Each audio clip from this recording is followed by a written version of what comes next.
Bismillahirrahmanirrahim.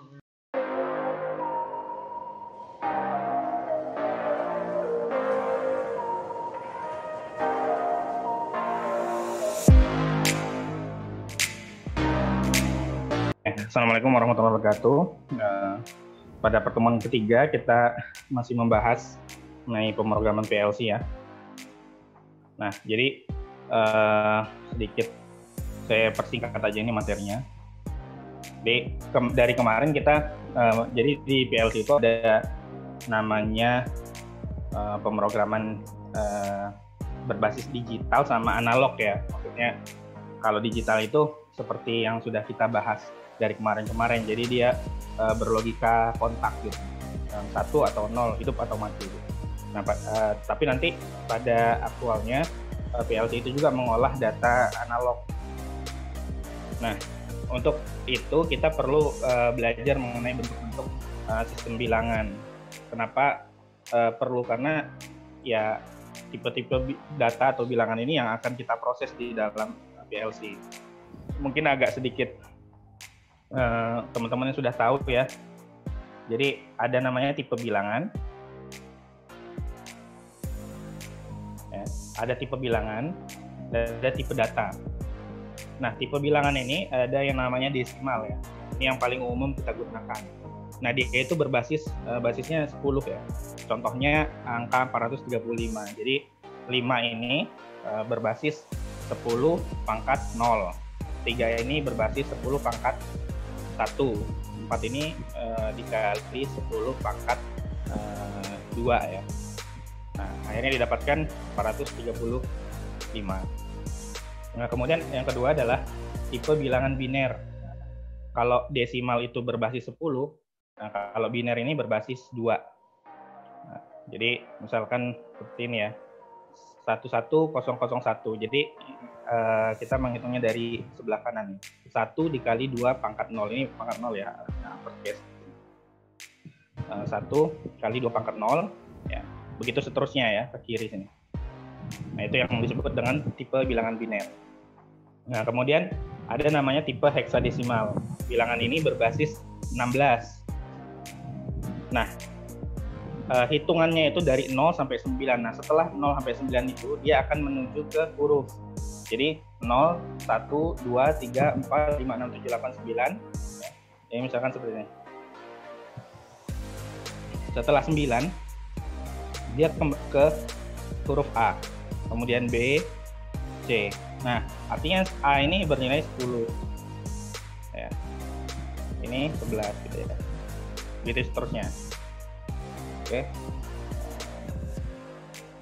Nah, kemudian ada namanya BCD ya, binary code decimal. Nah, BCD ini mempunyai 4 bit biner. Jadi dia di dalam satu pengali ini 10 pangkat 0 itu ada 4 biner. Nah, itu yang disebut dengan BCD. Kemudian ada namanya tipe data ya. Nah, yang kemarin kita bahas itu adalah bit atau boolean. Bit atau boolean ini memiliki nama lain binary digit. Binary digit adalah satuan unit terkecil dalam komputasi digital. Nilainya cuma 1 dan 0. Nah, ini yang kita bahas dari kemarin ya. 1 dan 0, hidup atau mati gitu. Nah, kemudian ada namanya nibble. Satu nibble itu 4 bit. Jadi dalam satu nibble ini ada 4 bit ya. Kalau byte itu 1 byte itu ada 8 bit. Nah, jadi nanti dia ketika di konversi dia akan bernilai 0 hingga 255. Dia nilainya itu maksimal 256 karena kan dimulai dari angka 0.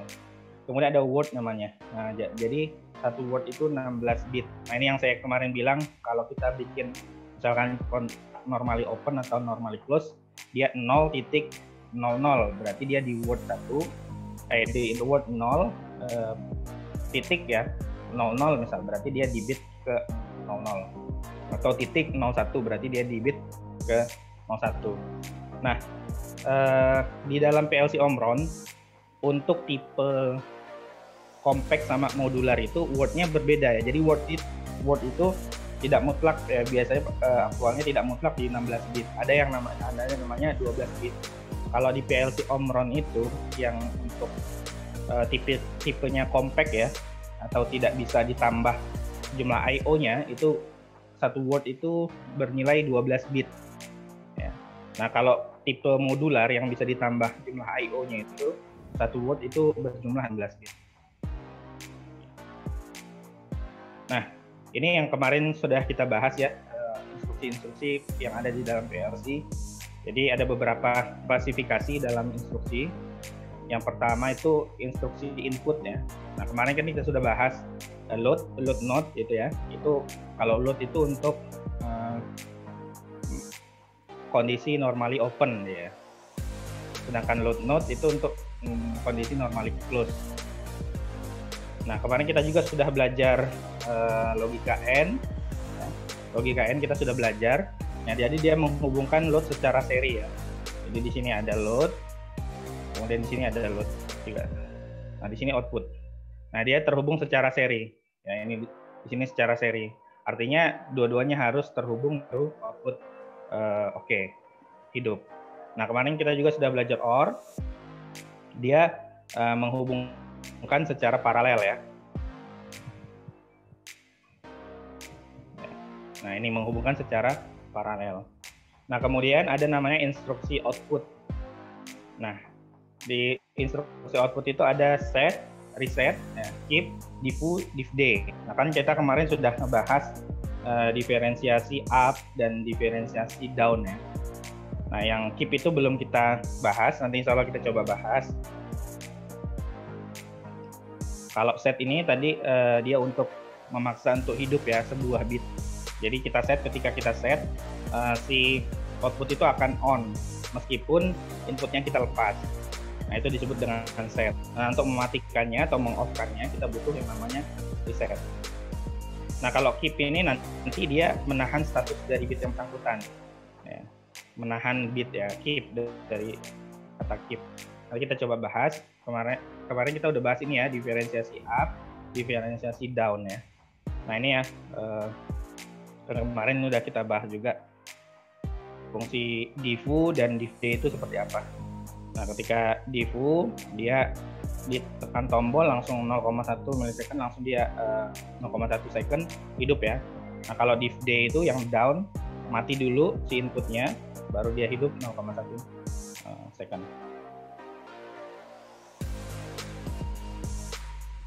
Nah, kemudian ada instruksi timer. Nah, ini juga sudah dibahas ya, Pak Andika juga tadi di refresh. Jadi timer itu ada namanya timer on delay, ada timer off delay.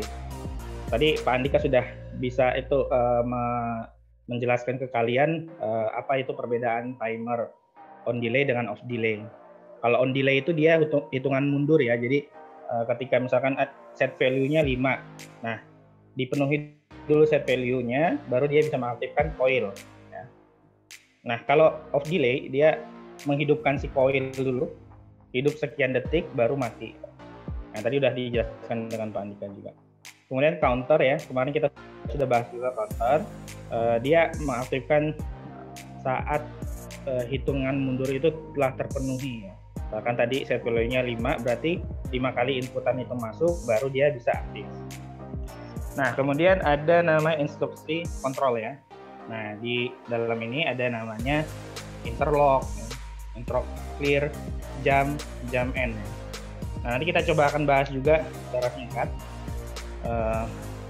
apa sih interlock itu. Jadi kalau interlock itu nanti jika kondisi, jadi gini, nanti di sini ada interlock ya, namanya interlock dengan IL dan ditutup dengan ILC ya, interlock clear. Nah, ketika ini on, ya di sini ya, ketika dia mengenergize si arus, artinya bagian di sini di antara IL dan ILC ini itu bisa bekerja atau bekerja secara normal. Tapi ketika ini di off kan, interlock di off kan, proses di sini tidak bisa dijalankan. Nanti kita akan coba bahas juga. Nah, kemudian ada namanya instruksi komparator. Kemarin ada yang nanya juga kalau buat program compare itu seperti apa. Nah, makanya saya membedakan ya, ada dua, pertama digital, kedua analog. Nah, kemarin yang kita bahas itu digital, makanya kenapa compare kita belum bahas, karena compare itu ada di area sini, analog. Jadi biar, maksud saya gini, teman-teman itu yang lain kan, teman-teman kalian, ada yang basicnya tidak ada di PLC. Jadi kalau kita langsung lompat ke analog, saya takutnya logika dasarnya belum didapat. Nah, kalau dari kemarin kita fokus di digital, nah nanti kita coba akan membahas compare. Nah, compare itu ada di zona analog ini. Nah, kemudian ada instruksi data namanya. Nah, itu di dalamnya itu ada namanya fungsi move, atau dia memindahkan data ya. Jadi fungsinya adalah mengcopy konstan atau isi dari sebuah word ke word lain. Nah, ini juga nanti ada di scope analog. Jadi misalkan ada di alamat W0 ya. Nah, misalnya gini. Ini fungsi move ya. Nah, jadi fungsi move itu misalkan nilai di alamat W0 itu misalkan 100 misalnya. Nah, ketika kita aktifkan move, dia akan memindahkan atau mengcopy nilai 100 ini ke alamat yang lain yang bisa kita setting. Misalkan kita menggunakan alamat W1, berarti di sini akan otomatis tersimpan atau terisi nilai dari si W0. Nah, ini yang disebut dengan program interlock. Nah, interlock itu nanti instruksinya menggunakan IL ya, dan ditutup dengan namanya ILC atau interlock clear. Nah, itu yang saya bilang, ketika ini nanti aktif, misalkan ini emergency push button ya, atau disebut dengan execution button atau execution condition. Nah, ketika ini mengalirkan arus, artinya kan si interlock ini aktif. Nah, aktifnya interlock ini ditutup dengan interlock clear, itu akan mengaktifkan atau menormalkan kondisi di tengah ini yang diapit oleh interlock dan interlock clear. Tapi ketika kondisi execution kondisi di sini tidak aktif ya, maka semua rang yang ada di antara diapit oleh interlock dan interlock clear ini tidak akan aktif. Nah, ini jika interlock ini, jika kondisi eksekusi IL2 ya, interlock off ya, maka interlock section ya. Nah, interlock section itu ini maksudnya zona yang diapit ini. Zona yang diapit oleh interlock dan interlock clear. Interlock section akan diperlakukan sebagai berikut. Nah, bit untuk instruksi out dan out not akan dimatikan. Jadi dia tidak berfungsi. Timer dan akan di reset nih. Timer dan double timer ya nih akan di reset. Jadi nanti timer itu tidak bekerja juga. Dia akan di reset ke nilai awal.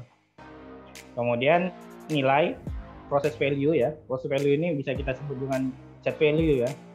SP ya, set value yang kemarin kita bahas juga. Pada counter akan dipertahankan. Nah, jadi si counter ini tidak akan aktif lagi. Misalkan set value-nya kita tulis 5 ya. Kita setting sebenarnya set value-nya itu 5. Nah, ketika hitungan baru 3, si IL ini, interlock ini off, maka nilainya itu akan dipertahankan, yaitu tetap di 3. Itu khusus untuk counter ya. Nah, untuk instruksi keep itu akan juga dipertahankan. Untuk instruksi diferensiasi up dan diferensiasi down itu tidak akan dieksekusi ya, tidak akan berjalan. Nah, itu fungsi dari interlock.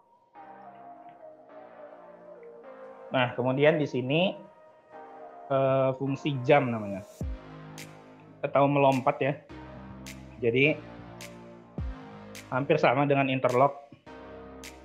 Cuman kalau interlock itu dia ada nilai-nilai yang dipertahankan. Sedangkan kalau jam ini dia seperti ketika ini nanti tidak aktif ya. Jadi kalau gini, sama kayak si interlock tadi, ketika kondisi execution ini aktif, artinya dia mengalirkan arus, itu akan mengaktifkan si instruksi jump ya, yang ditutup oleh jump end. Nah, ketika ini aktif, maka jump section ya antara ini ya yang telah diupdate ini akan berlaku normal. Itu. Jadi kalau ini aktif ya, jam ini aktif, dia akan normal. Tapi ya kebalikannya, kalau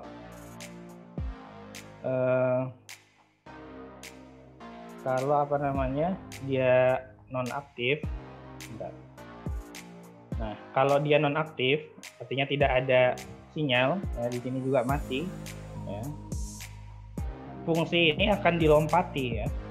Jump section ini akan dilompati ke proses berikutnya. Misalkan di sini ada rang lagi ya, ada rang lagi. Ya. Jadi ketika ini tidak aktif, jam ini tidak aktif, dia akan lompat ke rang berikutnya.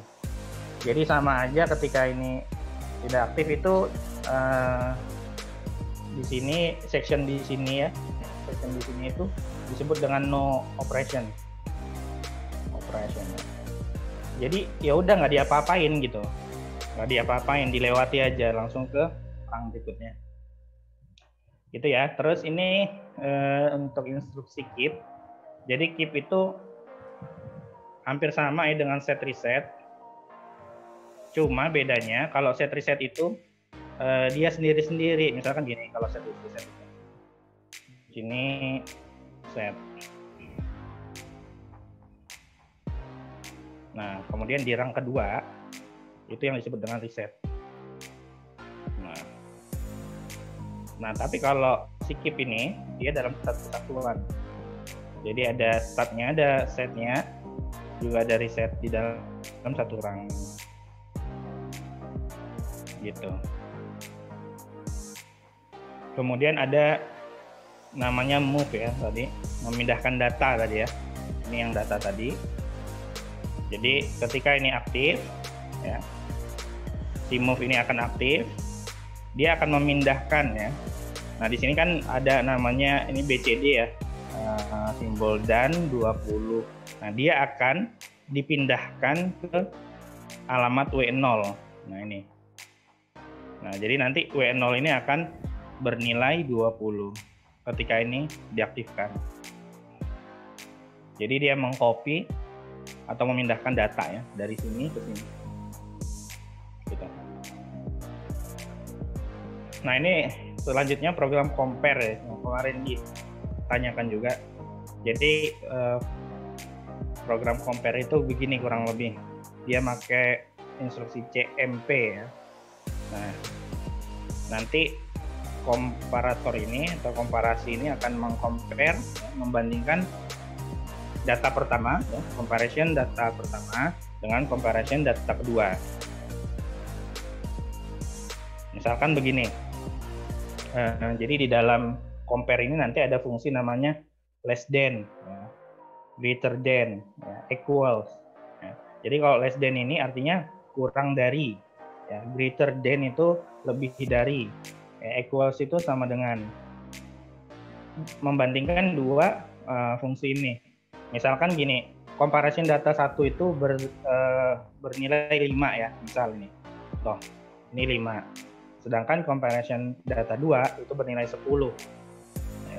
Nah, ketika kita menggunakan angka ini atau nilai ini, yang hidup kira-kira yang mana? Ya, yang hidup adalah yang less than ya, karena 5 ya. Jadi logikanya itu W0 W1 gitu ya. Ini alamat W0, ini alamat W1. Nah, kalau kita pakai less than, ini akan kurang dari. Kalau greater than lebih dari, equal sama dengan. Nah, kalau W0 itu 5 ya, W1 itu 10, maka yang hidup itu nanti akan si motor 1. Nah, ini. Karena yang aktif adalah si instruksi less than ini, karena W0 lebih kecil dari W1 10, 5 lebih kecil dari 10, maka nanti yang aktif adalah motor 1 gitu.